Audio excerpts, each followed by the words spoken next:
욥이 엄청난 고난을 당했죠. 그런데 욥 곁에 있는 친구들은 욥을 죽이는 일에 앞장섰어. 네가 죄를 지었으니까 그렇지. 위로하고 살리는 말을 안 했어. 여러분, 우리는 살리는 말을 하는, 세우는 말을 하는 우리들 여러분들이 되기를 축복합니다. 그래서 옆에서 누가 뭐라 그래도 욥은 믿음으로 잘 극복했어요.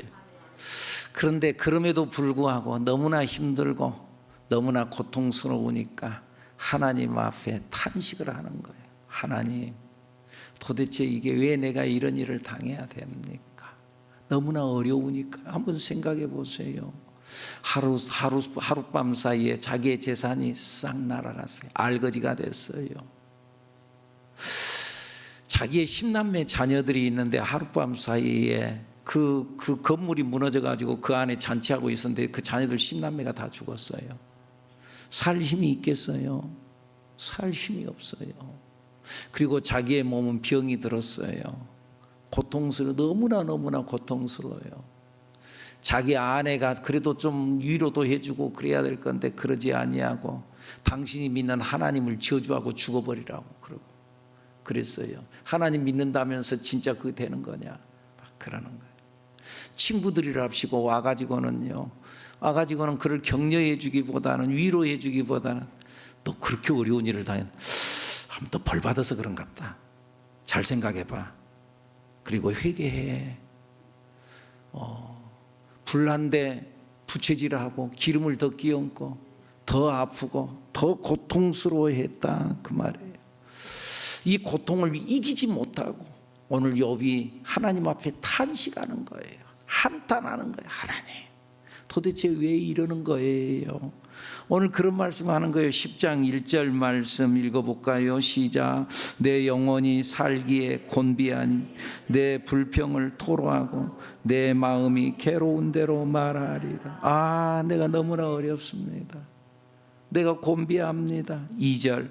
내가 하나님께 아뢰오리니 나를 정죄하지 마시옵고 무슨 까닭으로 나와 더불어 변론하시는지 내게 알게 하오. 왜 그러는 거예요? 하나님, 내가 왜 이렇게 당해야 되는 거예요? 그러면서 하나님 앞에 탄식하는 거예요. 8절의 말씀에 보니까는요, 나를 창조해 놓고 왜 그러는 거예요? 8절 시작. 주의 손으로 나를 빚으셨으며 만드셨는데 이제 나를 멸하시나이다. 전에 나를 만드셨다면서요, 나에게 생명 주셨다면서요, 그래 놓고는 이제 생명을 다시 걷어가려고 그럽니까? 차라리 태어나게를 하지 말지. 왜 나를 살게 하고 이 세상에 태어나게 해놓고는 나를 죽이는 겁니까? 지금 그런 이야기라는, 이건 하나님을 향한 믿음이 없어서가 아니라 비명을 지르는 거예요. 비명이에요. 9절. 기억하옵소서. 주께서 내 몸 지으시기를 흙을 뭉치듯 하셨거늘 다시 나를 티끌로 돌려보내려 하시나요? 하나님께서 나를 흙으로 지으셨다면서요. 그런데 이것을 다시 깨뜨려서 먼지로 돌아가게 하려고 그런 겁니까? 10절. 주께서 나를 젖과 같이 쏟으셨으며 엉긴 젖처럼 엉기게 하지 아니하셨나이까? 우유를 갖다 쏟아붓고 그것을 또 막 엉겨게 해가지고는 치즈를 만들어, 나를 그렇게 만들어 놓고는, 그리고 나를 버리시려고 하는 겁니까? 11절. 피부와 살을 내게 입히시며 뼈와 힘줄로 나를 엮으셨던 하나님, 뼈와 힘줄로 나를 다 엮으시고 이렇게 살게 해놓고는, 그러고는 이제 나를 버린다는 겁니까? 이제 나를 죽이는 겁니까? 12절. 생명과 은혜를 내게 주시고 나를 보살피심으로 내 영을 나를 그렇게 지켜놓고는 이제는 지키는 거 버려버리는 겁니까? 언제는 지킨다고 해놓고는 이제 나를 버리고 나를 고통 속에 있는 겁니까? 그러면서 하나님을 향해서 막 항변하는, 도대체 하나님 왜 그러는 겁니까? 비명을 지르는 거고 하나님을 향하여 항변하는 거예요. 이것이 인간의 연약성이에요. 나름대로 이 욥이 믿음으로써 고백한다고 했지만 너무나 고통스러우니까 하나님 앞에 탄식하는 거예요. 욥은 신이 아니었어요. 여러분, 사람은 신이 아니에요. 그러니까 신처럼 살려고 하지 마세요. 사람은 천사가 아니에요. 천사처럼 살려고 하지 마세요. 사람은 사람이요. 하나님은 나를 사람처럼 살기를 원하지 천사처럼 살기를 원하지 않아. 당신은 천사 같아.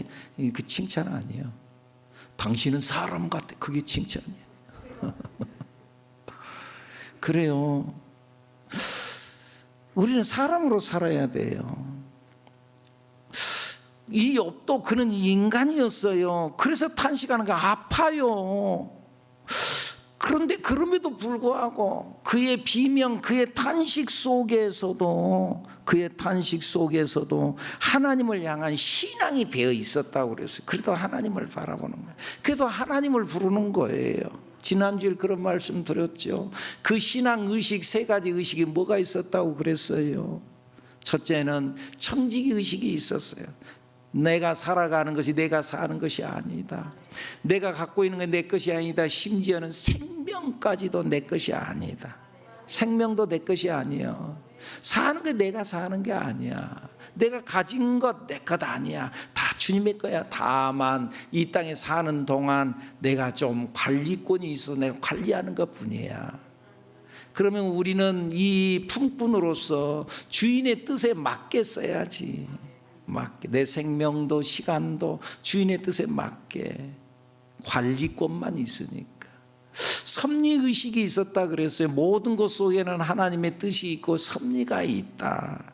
섭리가 있어요. 내 여러 가지 삶 속에 나타나는 모든 현상들이 그냥 어쩌다 보니까 우연스럽게 된 거지 아니라는 거예요. 하나님께서 하셨다는 거예요. 우리가 만나는 만남 우연히 만난 것 같죠? 아니야. 하나님께서 만나게 해주셨어요. 부부가 만난 것 우연히 만난 것 같죠? 아니야. 하나님께서 만나게 해주셨어요. 오늘 우리가 교회에 나와서 예배 드리는 것 어쩌다 보니까 내가 나왔지. 내가 나온 게 아니래요. 하나님이 나를 불렀대요. 모든 것 속에는 하나님의 뜻이 있고 섭리가 있다. 이 믿음을 갖는 여러분들이 되기를 축복합니다. 이 욥에게는 나그네 의식이 있었다 그랬어요. 인생은 나그네라는 거죠. 여러분 살아가는 것 여기가 이 땅에서 우리는 영원히 살지 않아. 나그네야. 지나가는 거예요. 인생은요 정거장이에요. 휴게소예요. 지나가는 거예요. 어제 제가 그 결혼식장에 좀 참석한다고 말이죠. 고속도로로 가다가 그러다가 말이죠. 휴게소에 쉬었어요. 휴게소 쉬니까는 볼일도 보고 좀 거기 좀 쉬었다 가고 싶고 말이죠. 먹을 것도 먹고 좀 그러면 좋겠어요. 근데 그 휴게소가 아무리 좋아도 휴게소에서 산다는 사람은 없어. 휴게소는 지나가는 거예요. 먹을 것 아무리 많아도 아무리 놀 것이 있어도 아무리 그것이 아름다워도 휴게소는 지나가는 거예요. 인생은 정거장이요 휴게소와 같아 지나가는 거예요. 우리가 이 세상에 영원토록 살 것 같지만은 지나가는 거예요. 이 땅 그런 의미에서 우리는 이 땅에 소망을 두지 않아야 된다 그 말이에요. 이 땅의 그것에 소망을 두지 말고 우리는 우리의 목적지가 있다는 걸 알고 우리는 휴게소를 떠나야 될 때 떠나야 된다는 거예요. 물론 그때는 그것이 최고인 줄 알았어요. 여러분 우리도 어느 정도 인생을 살아보니까 인생에 대해서 어느 정도 알잖아요. 지난날에 내가 살 때는 그때는 그것 없으면 죽을 것 같았어요. 그때는 그것이 최고인 줄 알았어요. 그때는 정말 그것에 내 인생을 다 걸었어요. 근데 좀 지나왔어요. 10년이 지나고 20년이 지나고 한참 지나와서 돌이켜보니까 그거 별거 아니었는데 그때는 전부인 줄 알고 거기에 내 인생을 다 걸었어요. 근데 아니라는 거예요. 지나고 보니까 그거 별거 아니더라는 거예요. 그때 내가 그렇게 할 필요가 없었는데 내가 그 사람에게 그렇게 모질게 할 필요가 없었는데 그때는 그것이 내가 다인 줄 알고 그렇게 내가 했었어요. 그러니까 여러분 인생을요 우리가 끊어서 보지 말고요 통으로 봐야 돼요. 그 순간만 보지 말고요 인생을 전체로 봐야 돼요. 그 순간에는 혹시 실패했다 한다 할지라도요 전체로 보면은요 아니에요. 실패가 아니에요.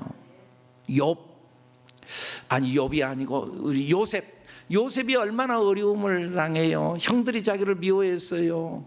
그래서 갖다 팔아버렸어요. 인생 실패예요. 내 인생 참 불행해요. 그래요. 그 사건만 끊어서 보면 불행해요. 그러다가 거기에서 나름대로 팔려가가지고 열심히 산다고 살았어요. 근데 또 누명 썼어요. 이것만 보면은 살 맛이 안 나요. 감옥에 들어갔어요. 이것만 끊어서 보면 내 인생에 희망이 없어요. 근데 전체로 보니까 그것들이 성공으로 가는 길목이었어. 그러니까 인생을 끊어서 보지 말고 순간으로 보지 말고 전체로 볼 줄 알아야 된다. 그래서요, 마귀는 순간을 보게 해요. 그러나 하나님은 전체를 보게 해요. 마귀는 여기서 잘 먹고 사는 것 이것만 보게 해요. 그러나 하나님은요, 영생의 세계 하나님의 나라를 보게 해요. 그래서 이 땅에서 아무리 잘 산다고 해서 그것 때문에 교만하지도 않고, 이 땅에서 실패하고 또 실패하고 또 실패했단다 할지라도 절망하지도 않아. 사랑하는 여러분, 우리가 인생을 믿음으로 잘 살아가는 우리들이 되어야 될 줄로 믿습니다. 특별히 예수 믿는 사람, 인생을 이 세상에서의 삶으로만 보지 말아라. 인생은 이것이 전부가 아니다. 죽으면은 죽음으로 끝나는 것이 아니야. 사람의 존재는 육체가 아니라 영혼이야. 그 육체가 끝났어요. 그래서 요 화장장에 가서 그야말로 먼지로 사라졌어요. 그러니까 내 인생 끝났다? 아니야. 그 사람이 사는 건 육체가 사는 것이 아니라 영혼이 사는 거야. 야, 봐보세요. 육체가 자기라고요? 내 몸이 자기예요? 아니에요. 나는 영혼이야. 영혼이야, 영혼. 사람이 잠만 자봐요. 잠만 자도요, 사람이 영혼이 딱 잠들면은요, 육체가 잠들었어요. 육체는 살아있는 것 같다. 이건 소용없어요. 사람은 영혼이 사는 거다. 아멘입니까? 여러분, 이것을 알고 사람의 존재는 영혼이다. 그리고 영혼은 영원하다. 그 영혼은 천국에 들어간다. 믿습니까?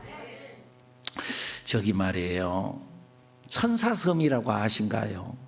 천사섬. 저기 남쪽에 신안군 거기 지역에 가면은 저 신안군 저 지역이 섬들이 많대요. 섬들이 많은데 얼마나 많은지 그 섬이 1,004개래요. 그래서 천사섬이라고 불러요. 진짜 1,004개가 다 세가고 그런가? 그럼 나도 모르겠어요. 그래서 천사섬이래요. 그런데요, 그곳에 가면은요, 특별한 섬이 5개 섬이 하나 있는데, 그 섬이 맨 오른편에 대기점도, 그 다음 소기점도, 섬 이름이에요. 저 맨 가에 있는 건 지금 아마 병풍도인가 뭔가 길 거예요. 그런데 대기점도, 소기점도, 소악도, 그 다음 진섬, 딴섬 5개의 섬이 있어요. 근데 이 섬이 유명해요. 뭘로 유명하냐? 저곳에 12사도길이 있어요. 지난 3월 달에 제가 한번 가봤어요. 12사도길. 저 섬이 5개인데 밀물이 들어오면 섬이 5개예요. 근데 썰물로 쫙 빠지잖아요. 그러면 섬이 하나가 되는 거예요. 그래서는 그 섬이 하나로 이렇게 돼가지고는 밀물이 들어오면은 섬이 5개가 되고 건너가지 못해요. 그런데 썰물이 되면은 노둑길로 해가지고 섬이 다 연결이 되어져요. 그래서는 쭉 걸어서 13km를 걸어서 이쪽 끝에서 저 끝까지 섬을 갈 수 있어요. 근데 곳곳에 12사도를 기념하는 조그만한 교회들이 하나씩 세워져 있어요.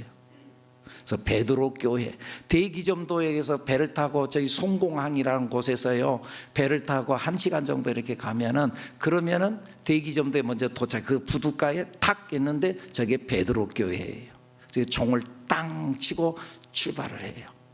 그래서는 13km를 걸어가요. 그러면서 중간중간 저기 베드로 교회 아름다워요. 조그만한 교회예요. 사람이 한두 명 혹은 두세 명이 앉아 있으면 꽉 차는 그 교회. 그리고는 좀 한참 걸어가면 그 다음 베드로 다음에 안드레 교회가 등장해요. 안드레 교회, 안드레. 저게 얼마나 풍광이 좋은지 몰라요. 저 안드레 교회 저 안에 들어가서 다 기도하고 그러면은요, 조그만한 창문이 나 있는데요, 밖으로 그 창문을 통해서 밖을 내다보면 너무너무 아름답게 보여요. 아름다워. 좋지요. 송공항에서 1시간 정도 배 타고, 그 다음에 교회, 그 다음으로 이제 또 한참 또 걸어가면은요, 야고보 교회가 등장해요. 야고보. 그리고 네 번째 제자 요한 교회가 등장해요. 요한. 오늘 제가 요한 교회 이야기를 하려고 하는 거예요. 그 다음 교회가 이제 빌립 교회, 바돌로모 교회, 뭐 이렇게 하면서 쭉 가요. 그런데 저 요한 교회라고 하는 곳에 저 안에 이제 딱 들어가면 바닥에 타일로 문양이 그려져 있어요. 저 문양, 언젠가 우리 이 신약이 되어 있다 한번 보여준 적이 있는 것 같은데, 저 문양이 있는데 저기 이렇게 하트 모양과 같은 저 문양, 저게 뭐냐? 저는 엄마의 자궁이에요. 자궁 모양을 넣어놨어. 저 자궁 모양 안에 뭐가 그려져 있는 것 같아요? 잘 봐보세요. 저 안에 사람이 있어요. 사람 보인가요? 저 안에 동물도 있어요. 동물이 보인가요? 저 안에 물고기도 있어요. 보인가요? 저 안에 나무도 있어요. 나무도 있어요. 하여간 모든 생명은 엄마의 자궁으로부터 시작한다는 거예요. 처음 출발 자궁으로부터 시작한다. 거기에 생명을 집어넣는 거예요. 하나님으로부터 생명이 시작되는 거예요. 거기에서부터, 그 자궁으로부터 생명이 시작되더니 그래가지고 자라나는 거예요. 자라나가지고 나무가 돼가지고, 그래서 그 문양 그 곁에 저렇게 이제 나무가 돼가지고 이렇게 그 이어져가지고 나무가 해서 거기에 꽃도 피고 열매도 맺고, 그래서 엄마의 뱃속에 있는 이 태중의 삶, 그리고 거기 태중에서 나와가지고 일생의 삶을 살아가는 거예요. 일생의 삶. 그러다가 이 일생의 삶을 살고 거기에 이제 꽃도 피고 열매도 맺고, 그러다가 거기에 앞에 말이죠, 그 앞에 그 창문이 말이죠, 창문이 이렇게 세로로 쭉 길게 나 있어요. 거기에 무릎을 꿇고 기도하면서 고개를 탁 들어보면은요, 들어보면 저 앞에 보이는 것이 하나 있어요. 뭐 같아요? 뭐 같아요? 무덤이에요. 무덤이에요. 저 앞에, 그 창문으로 보면 무덤이 보여요. 무슨 말이냐 하면은요, 지금 저기 저 요한 교회를 건립하는데 거기 그 주인이, 그 땅 주인이 부부가, 원래 노인 부부가 산다고 사는데 여기에다가 원래는 다른 곳에다 지어 있기로 돼 있대요. 근데 여기다 지어 달라 그랬대요. 이 작품을 여기다 해달라. 내가 땅을 기증하겠다. 그래가지고는 거기다 그걸 지었는데, 그걸 신청할 때는 둘이었는데 나중에 이 교회를 짓고 난 이후에 부인이 죽었어요. 그리고 그 무덤이 그 부인의 무덤이에요. 저게 부인의 무덤. 인생을 산다고 같이 함께 일평생을 부부같이 산다고 사다가 같이 가면 좋겠는데, 그러나 생명은 그러지 않아. 한 사람은 떠났어. 그리고 저 앞에 무덤이 됐어. 그래가지고는 그 노인이 하루 일과를 마치면 거기 와서 다 기도하고 간대. 근데 내가 기도하는 가운데 그런 인생이 바로 그와 같은 거예요. 엄마 뱃속에부터 시작해가지고, 그래서 일생을, 한평생을 나름대로 살고 열매 맺고 꽃 피고 그래 살다가 언젠가는 저 무덤으로 들어가는 거예요. 다 가는 거예요. 다 가는 거예요. 안 갈 사람 아무도 없는 거예요. 작가는 여기까지 생각했는지 모르겠는데, 저는 그 다음에 고개를, 그 무덤을 바라보고 많은 생각을 하고 기도를 하고 고개를 탁 드는데 저 하늘이 파랗게 쫙 보이는 거야. 여러분, 저 하나님의 나라, 저 천성의 세계, 영생의 세계가 있는 줄로 믿습니다. 우리는 그곳을 향하여 간다 그 말이지요. 아멘입니까? 그래서 히브리서 11장에 히브리 기자가 뭐라 그래요? 사람들은 다 믿음을 따라 죽었으되 약속된 것을 받지 못하였으되, 약속을 받지 못하였으되 그것들을 멀리서 보고 환영하며 또 땅에서는 외국인과 나그네임을 증언하였으니, 땅에서 살아가는 것은 외국인처럼 나그네인 것처럼 살아가지만, 그래 우리가 살아가는 정거장이라니까. 여기서 영원히 산다고요? 외국인처럼 나그네처럼 우리 지나가는 거예요. 휴게소 지나가는 거예요. 그들이 말하는 것은 나온 바 본향을 생각함이라. 그들이 말하는 나온 바 본향, 그들이 나온 바 본향을 생각하였더라면 돌아갈 기회가 있었으려니와, 그들이 이같이 말하는 것은 그들이 이제는 더 나은 본향을 사모하니 곧 하늘에 있는 것이라. 우리가 이 땅에서 살아가는 동안에 지난날의 내 고향, 그 돌아갈 고향을 생각하면 돌아갈 기회가 있어. 고향, 권사님 고향 어디세요? 고향 돌아갈 기회. 그런데 이제는 그 고향이 아니라 더 나은 본향을 사모하니 곧 하늘에 있는 것이라. 하늘에 있는 거야. 그러면서 뭐라고 그래? 하나님이 그들의 하나님이라 일컬음 받으심을 부끄러워하지 아니하시고 그들을 위하여 한 성을 예비하셨느니라. 그들을 위하여 한 성, 하나님의 나라, 천성을 예비해 놓았어요. 우리는 저 무덤 속에 그걸로 끝나는 것이 아니라 저 하나님의 나라, 저 푸른 하늘, 그 세상을 바라보고 있다 그 말이지요. 아멘. 그 순례길을 쫙 마치고, 그리고는요 마지막 그 딴섬이라는 맨 끝들에 거기 가룟 유다 그 교회 가서 종을 땡 치고는, 그리고는요 배를 타러 소학도로 다시 나와가지고 소학도에서 배를 타고 나오는데, 그런데 그 소학도 선착장에 낡은 현수막이 딱 붙어 있는데 뭐라고 써 있느냐? 방랑자에서 순례자로, 그렇게 쓰여 있더라고요. 방랑자에서 순례자로. 방랑자는 뭐고 순례자는 뭐예요? 이 세상 그냥 한번 살아보는 거지. 뭐 김삿갓 방랑기, 뭐 이리 흘러가고 저리 인생 다 그러는 거지 뭐. 그 방랑자, 목표가 없어. 순례자는 목표가 있어. 내가 가야 할 목표가 있어. 목표가 있는 사람은 정거장에서 거기서 머뭇거리지 않아. 잠깐 쉴 수는 있어. 그러나 거기 머뭇거리지 않아. 거기에 미련 두지 않아. 우리는 천국의 소망이 있는 하나님의 사람들인 줄로 믿습니다. 우리 이 땅에서 살아가는 건 잠시 지나가는 순례자야. 여러분, 여기서 좀 성공했다고 해서 교만하지도 말고, 좀 실패했다고 해서 절망하지도 마세요. 다 지나가요. 여러분, 좋아도 지나가고 어려워도 지나가요. 지나간다니까. 너무너무 좋아서 지나가. 교만 떨지 마. 어려워야 너무 고통스러워. 지나가. 조금만 인내해봐. 좋은 날이 올 거예요.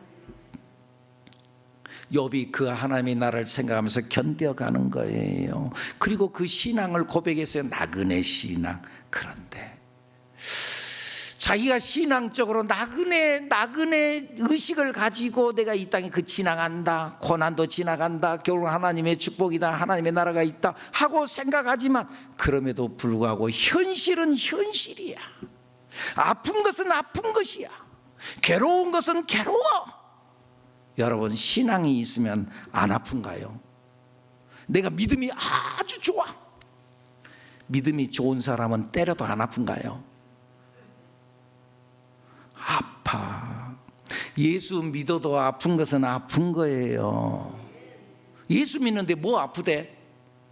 그렇게 말하는 사람은 신앙이 없는 사람이에요.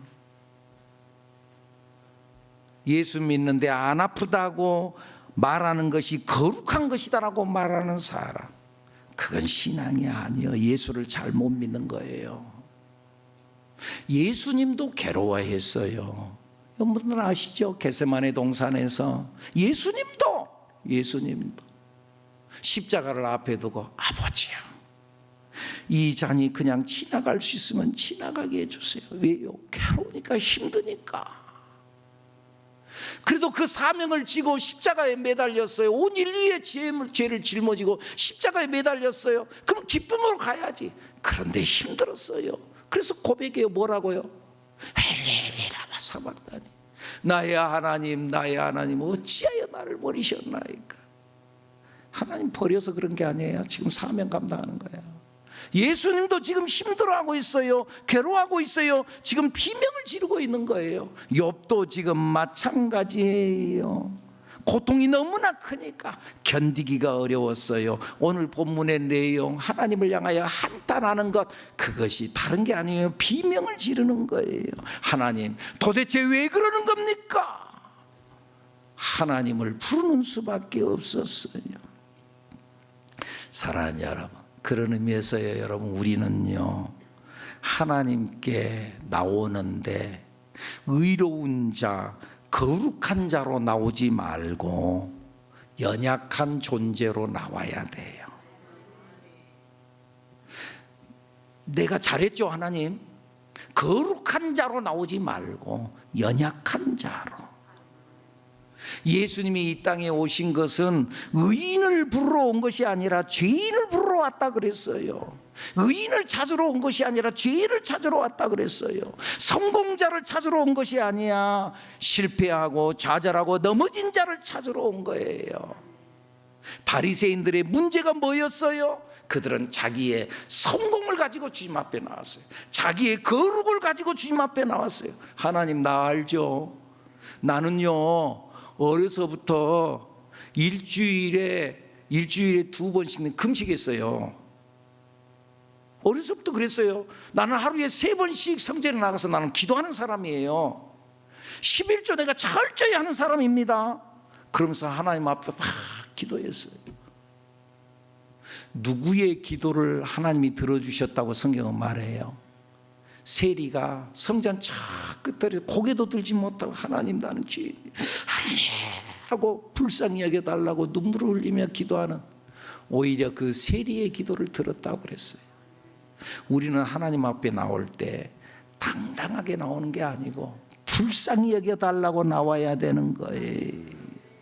한 과부의 2렙돈의 헌금을 하나님은 더 귀하게 받으시는 하나님 앞에 헌금을 드렸어요. 부자들이 말이죠, 돈을 많이 드렸어요. 그 헌금궤 앞에 안에다가 말이죠, 옛날에는 동전이 있는데 일부러 소리가 나게 하기 위해서 말이죠, 탁 놔요. 그러면 위에서 철렁소리, 이야, 저 사람 헌금 많이 했다. 근데 예수님이 그걸 지켜보고 있다가 한 과부가, 한 여인이 저기 그 꽃마리에서 해갖고 동전 2입, 부끄러우니까 가만히 소리 안 나게 하려고 가만히 논다고 나왔는데, 그럼에도 불구하고 또 소리 땡그랑 소리. 근데 예수님 그걸 지켜보고, 저 여인은 누구보다도 더 많은 예물을 하나님 앞에 드렸다. 하나님은 보고 계시는 하나님이에요. 보고 계셨어요. 그리고 누구보다 더 많은 헌금을 드렸다. 무엇 때문에? 그 예물 자체가 크냐 망느냐가 아니라 불쌍한 모습으로 주님 앞에 나왔다는 거예요. 불쌍히 여겨달라고. 오늘 우리들도요, 하나님 앞에 나올 때 불쌍한 자로 나와야 해요. 연약한 자로 나와야 돼요. 그리고 하나님 앞에 나를 불쌍히 여겨주세요, 하나님의 긍휼에 호소하는 우리들이 돼야 될 줄로 믿습니다. 그래서요, 성경에서 하나님께 응답받은 사람들 모두를 다 봐보면은요, 하나님 앞에 불쌍히 나온 사람들이 응답받았어요. 하나님 앞에 불쌍히 나온 사람. 마가복음 10장에 보면 바디메오에 대한 이야기가 나와요. 앞을 못 보는 사람이었어요. 근데 사람들이 웅성웅성하는 소리가 들려. 뭔 소리냐? 예수님이 지나간다. 그때 이 바디메오가 소리를 쳐요. 다윗의 자손 예수 그리스도요, 뭐라고요? 나를 불쌍히 여기소서. 소리를 쳐요. 예수님께서 그를 불러오라. 두 맹인이 있어요. 마태복음 9장에 보면 두 맹인에 대한 이야기가 나와요. 그들도 예수님이 지나간다는 소식을 듣고 예수님 뒤를 쫓아가면서 다윗의 자손 예수 그리스도여 우리를 불쌍히 여기소서, 불쌍히 여겨달라. 마태복음 15장에 보면 가나안 여인에 대한 이야기가 나와요. 자기 딸이 병이 들어서 예수님 앞에 왔어요. 예수님 앞에. 그리고는 예수님 앞에 내 딸을 고쳐달라고 요청해요. 뭐라고 해요? 나를 불쌍히 여기사, 나를 불쌍히 여겨주세요. 누가복음 7장에 보면은 나인성의 한 과부에 대한 이야기가 나와요. 남편이 없어요. 남편이 세상을 먼저 떠났어요. 그리고 아들이 하나 있는데 남편 없이 그 아들 하나 믿고 살아요. 그런데 이 아들이 덜컥 죽었어요. 그리고 아이가 죽으니까는, 이 아들이 죽으니까 사람들이 그를 뛰어다가 이제 성 밖으로 이제 장사를 지내러 이제 나가는 거예요. 나가는데 그 엄마가 그 장대 같은 아들, 그 장대 같은 아들을, 그 아들을 시신이 갖고 나가는 거 얼마나 괴로워요. 따라가면서 막 우는 거예요. 우는 거예요. 그때 예수님께서 그 여인을 보시고 뭐라 그래요? 예수께서 그를 보시고 불쌍히 여기사, 불쌍히 여기사 뭐라 그래요? 울지 말라, 울지 말아라. 우리가 주님 앞에 불쌍히나 울지 말아라. 그러면서 뭐라고 그래요? 청년아 일어나라. 나인성 과부의 아들이 일어나 버린 거예요. 살아나 버린 거예요. 불쌍히 여겨달라고 나오는 거예요. 여러분, 우리가 주님 앞에 나와야 돼요. 우리가 주님 앞에 나올 수 있다는 사건 자체가 이게 행복인 거예요. 우리가 부를 대상 하나님이 있다는 것이 감사한 일이요. 여러분, 여러분들 한나에 대한 이야기 알잖아요. 한나가 만약에 하나님이 계시지 않았다면 미쳐버렸을 거예요. 하나님 앞에 나와서 막 통곡하는 거예요. 하나님 앞에 이르는 거예요. 여러분, 오늘 우리들도 하나님 앞에 나와서 하나님께 하소연해야 돼요. 하소연한다는 말은 뭔 말이에요? 하나님께 기도해야 되는 거예요. 그런데요, 하나님께서는 하소연으로 끝나는 것이 아니라 응답이 있어요. 사람들은 해결해 주지 못해요. 여러분들, 아까 제가 드렸던 불쌍히 여겨달라고 주님 앞에 나오라 그랬죠. 불쌍히 여겨달라고 사람 찾아가지 마세요. 사람 앞에는 좀 당당하세요. 괜히 사람 앞에, 이 사람한테 갖고는 그냥 뭐 불쌍한 척, 저희가 불쌍, 하나님 앞에 불쌍히 여겨달라고. 아멘. 하나님 앞에, 사람에게 가가지고는요, 물론 위로해 줄 수는 있어요. 여자가 시집을 갔어요. 나름대로 산다고 살아가는데 쉽기만 하나요? 어렵지요. 시집살이도 하고 그러다 보면 어렵기도 해요. 그러면 어느 날 친정에 갔어요. 엄마한테 말이죠. 엄마 하고 말이죠. 탄식을 하는 거예요. 나 힘들어요. 힘들어. 딸아, 얼마나 애쓰냐. 이 친정 엄마가 위로해 주는 거예요. 그런데 위로해 주는 것뿐이지 해결해 줘요? 해결해, 부부관계를 부모가 어떻게 해결해 줄 수 있어요? 그 시집살이 하는 것을 친정엄마가 해결해 줄 수 있어요? 해결 못 해줘. 하기야 요즘 친정엄마들은 뭐 그러하긴 하는데, 예. 그래 내가 가서 할게. 그래서 쫓아가고 딸 데리고 와버려. 야, 너 살지 마라, 데리고 와. 옛날에 우리 부모들은 야야 엄마 나 못 살겠어. 너 그래 시집 가서 그 집 귀신 돼야 돼. 옛날에 엄마들은 그랬어. 지금은 그런 게 어디가 있어. 너 힘드냐? 나버려. 이리 와. 내가 너 데리고 살게. 여러분, 그러지 마세요. 부모는 해결해 줄 수가 없어. 그런데 여러분, 하나님은 해결자의 하나님인 줄로 믿습니다. 위로해 주는 걸로 끝나는 것이 아니라 하나님은 문제를 해결해 주시는 능력의 하나님, 도우시는 하나님. 중요한 것은 우리가 이 하나님을 믿어야 돼요. 믿지 않으면 소용이 없어요. 인생의 해답이 하나님께 있음을 믿어야 돼요. 그리고 그 하나님을 붙잡아야 돼요. 예수를 믿어야 돼요. 믿기만 하면은 역사가 일어나는 거예요. 내가 진실로 진실로 너에게 이르노니 나를 믿는 자는 내가 하는 일을 그도 할 것이요 이보다 더 큰 일도 한다 그랬어요. 나를 믿는 자, 믿음이 있으면은 아까 이야기했죠. 두 맹인이 예수님을 쫓아가면서 다윗의 자손 예수 그리스도여 우리를 불쌍히 여겨주세요. 그때 예수님이 뒤로 돌아서서 두 맹인을 향하여 뭐라 그래요? 내가 이 일을 할 줄을 믿느냐? 야 믿냐? 왜 그렇게 나를 불러? 믿냐? 주여 믿나이다. 주여 믿습니다. 그러니까는 뭐라 그래요? 그들의 눈을 만지면서 내 믿음대로 될지어다. 눈이 밝아진 줄로 믿습니다.